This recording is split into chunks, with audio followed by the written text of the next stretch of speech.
Now we are taking resolution of vectors. How you will be resolving the vectors? अभी तक हमने क्या किया था? Two or more vectors we have combined. Resolution मतलब you have to break the vector into its components. So write down, resolution means to break the vector into its components. Resolution means to break the vector into its components. Now you can resolve vector into any number of components, but it will be better if you resolve them either in 2 component or in 3 components, and those components should be perpendicular to each other. Then only you will have the advantage. So right next आगे लिखो, vector can be resolved into any number of components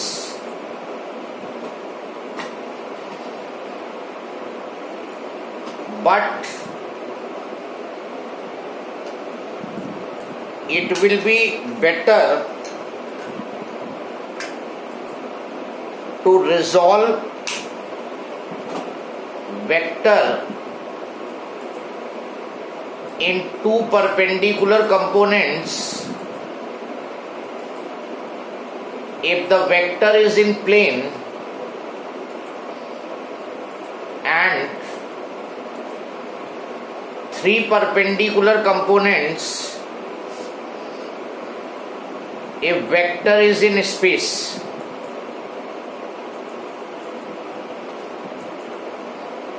अगर plane का vector है तो 2 component में resolve करना better है. Perpendicular क्या था? If it will be better to resolve vector in 2 perpendicular components if it is in a plane and 3 perpendicular components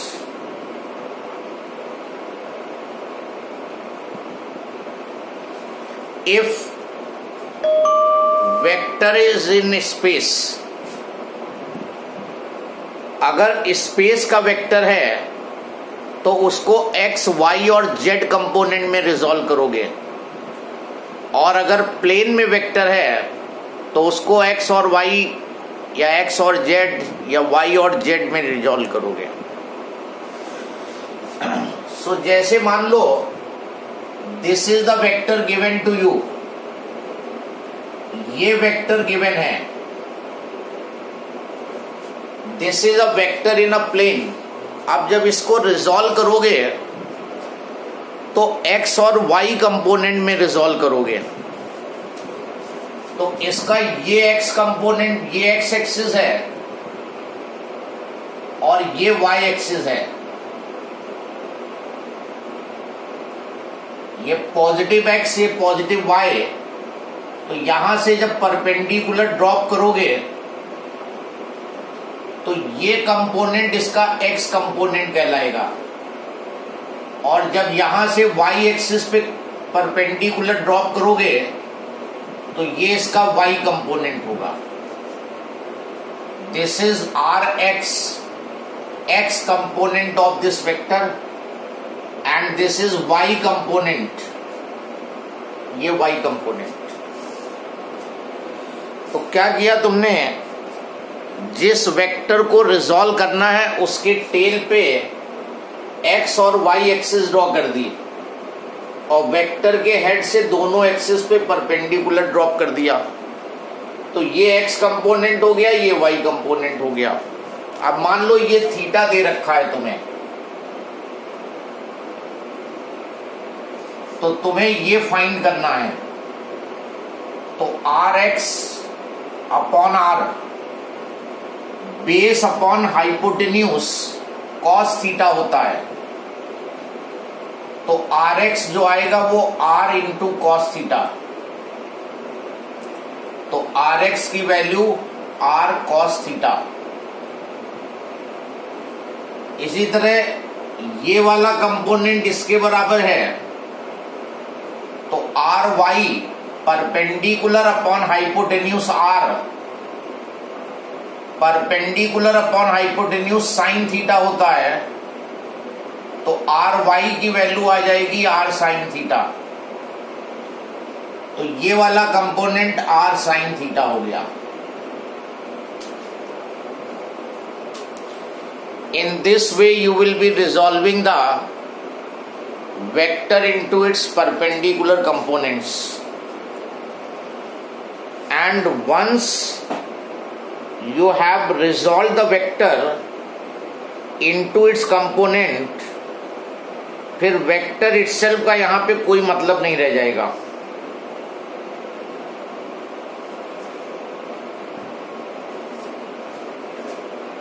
अब देखो बहुत सी सिंपल बात है, इसको इस तरह बार बार तुम्हें नहीं करना होगा, ये प्रोसेस बार बार नहीं करनी है।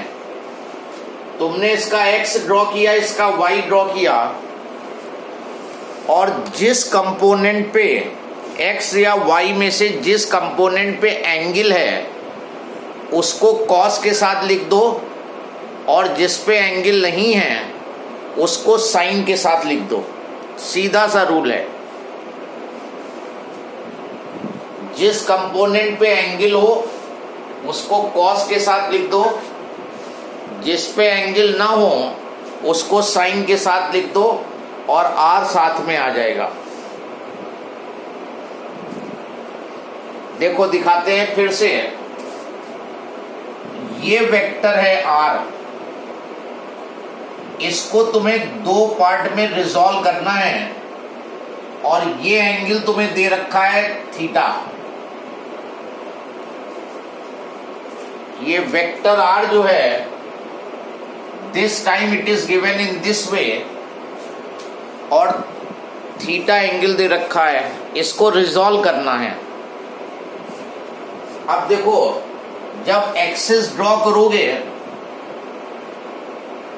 तो इसका एक कंपोनेंट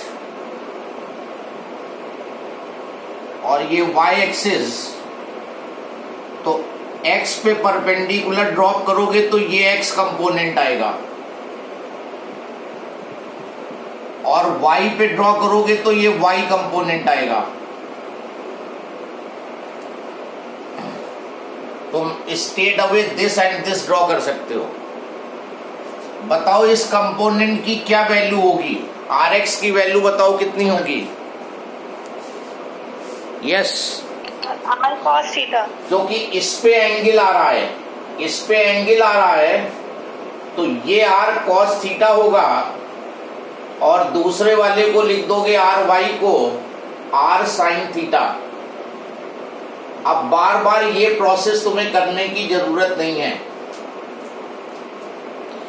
इस बार x कंपोनेंट निगेटिव है, निगेटिव x में है, और y कंपोनेंट भी निगेटिव y में है, दोनों निगेटिव कंपोनेंट आ गए।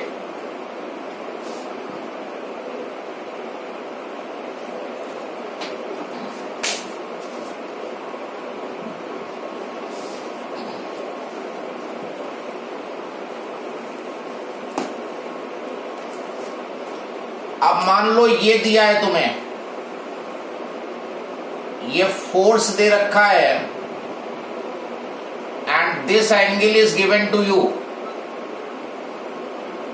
तो इसको रिजॉल्व कर लो। अब रिजॉल्व करके दोनों कंपोनेंट्स की वैल्यू लिख दो, जैसे अभी हमने किया है। Do it.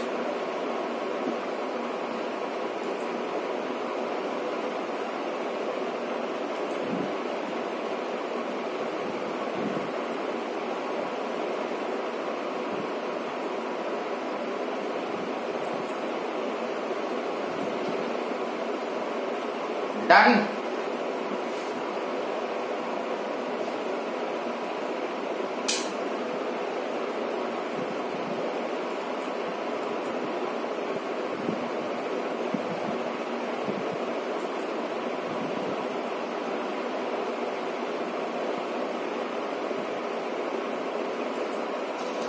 नाउ चेक करो, अब हम बार बार ये परपेंडिकुलर नहीं ड्रॉ करेंगे।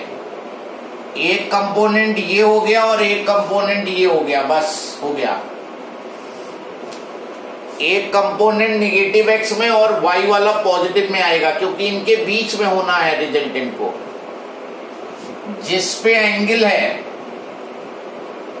वाई कंपोनेंट पे एंगल है, तो ये एफ कॉस थीटा लिखोगे, और एक्स कंपोनेंट पे एंगल नहीं है तो इसको एफ साइन थीटा लिखोगे।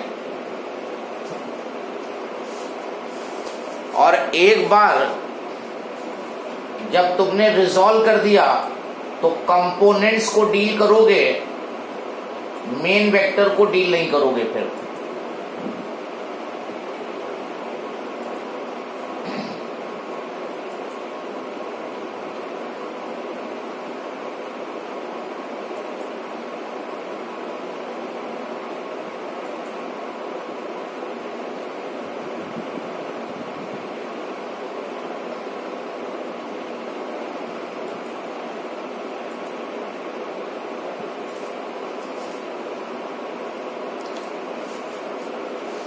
Clear to both of you? आप देखो, मान लो, यस, ओके, ये दे रखा है तुम्हें,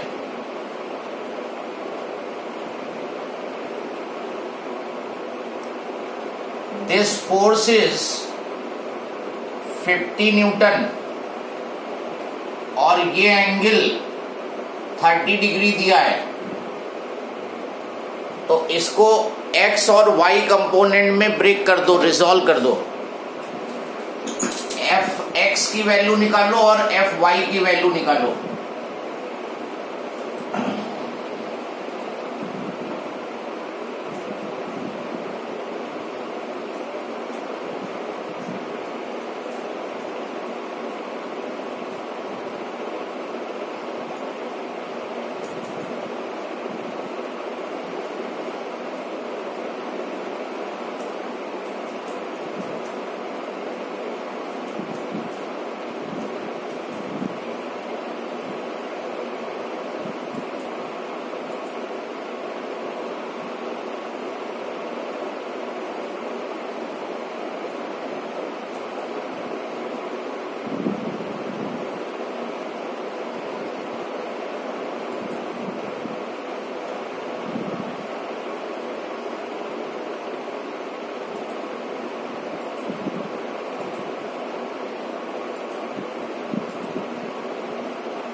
done.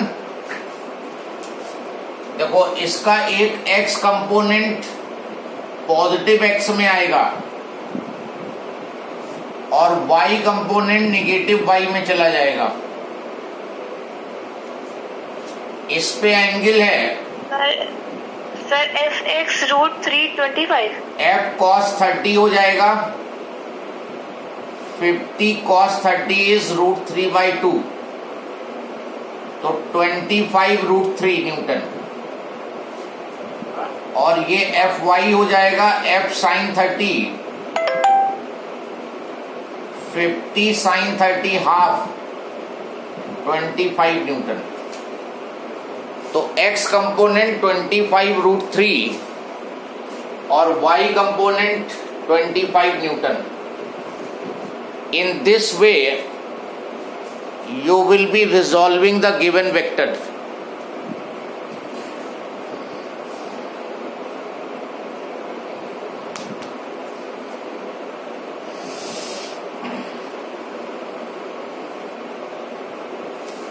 Any doubt up to this step? No, sir. No. तो कैसा भी वेक्टर दिया हो, you can resolve it into its component and you can find the value. यहां पे अगर ये F 50 न्यूटन होता और थीटा 30 डिग्री होता तो इस बार y कंपोनेंट जो है 50 cos 30 हो जाता। 50 cos 30 इज √3/2, तो y कंपोनेंट 25 √3 होता, और ये 50 sin 30 ये 25 न्यूटन होगा, क्योंकि इस बार एंगल जो वो सबटेंड कर रहा है वो y एक्सिस से सबटेंड कर रहा है।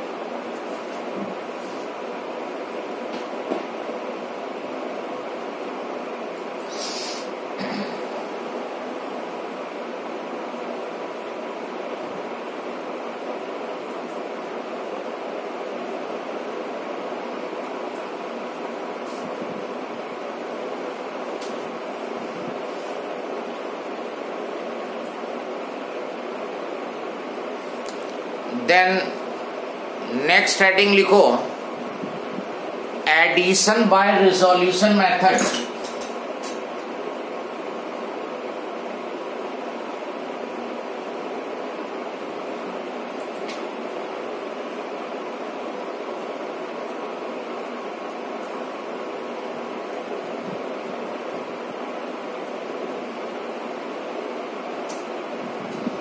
एडिशन बाय रिजोल्यूशन मेथड, इस रिजोल्यूशन मेथड से वेक्टर्स को ऐड करना है, and this is a very good method because any number of vectors can be added by this method. कितने भी वेक्टर दिए हों, इस मेथड से इजीली तुम ऐड कर सकते हो। नाउ यहां पर तुम्हें कुछ स्टेप्स होंगे, उनको फॉलो करना होगा। Write down the steps.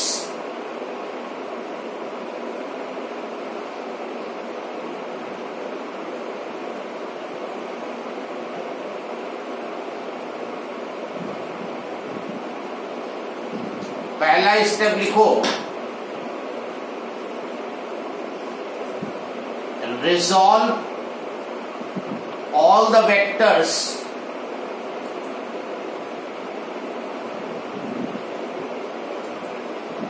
along x and y axis. Resolve all the vectors along x and y axis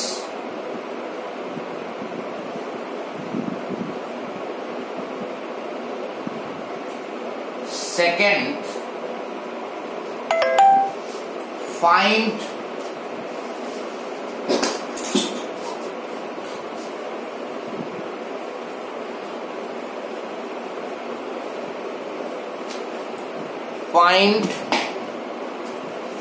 sigma x, that is sum of all the vectors along x-axis, and sigma y, sum of all the vectors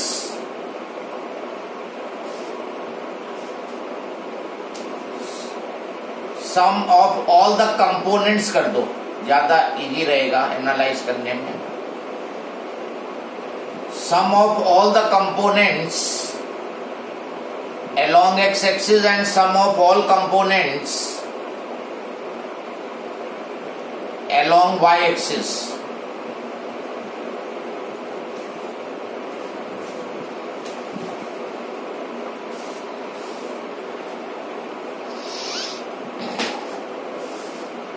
तो पहला step, you will resolve all the vectors along x and y-axis. Next step में you will find the sum of all vectors along x axis, उसको sigma x लिखोगे, और sigma y find करोगे। Then x और y axis आपस में perpendicular होती है। Third step, resultant will B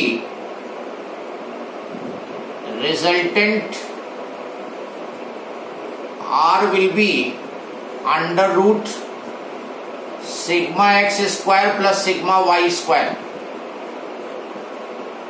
resultant का जो मैग्नीट्यूड होगा, क्योंकि सिग्मा एक्स और सिग्मा वाई आपस में परपेंडिकुलर होंगे, ये सिग्मा एक्स होगा एक्स एक्सिस में और ये सिग्मा वाई होगा वाई एक्सिस में, और चूंकि दोनों परपेंडिकुलर हैं, and if two vectors are perpendicular, Pythagoras apply होता है।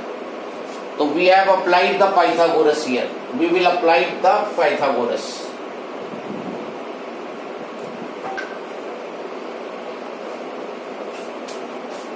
आफ्टर दिस, डायरेक्शन के लिए फोर्थ स्टेप फॉर डायरेक्शन, इसका पैरेललोग्राम कंप्लीट कर लो और diagonal of the parallelogram will give you R. ये जो इसका डायगोनल बनेगा ये आर है, और कितना एंगल ये बना रहा है ये मेजर करके दे दो। तो tan alpha is perpendicular upon base, और परपेंडिकुलर है सिग्मा वाई और बेस है sigma x at an angle alpha with x axis. Answer क्या हो जाएगा? At an angle alpha with x axis.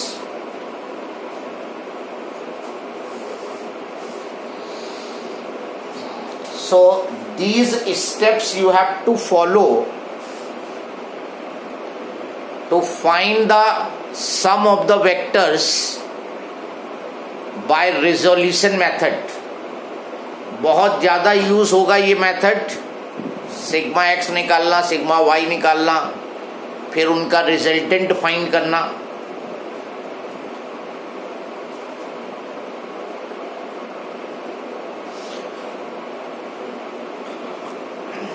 Now we'll take one example.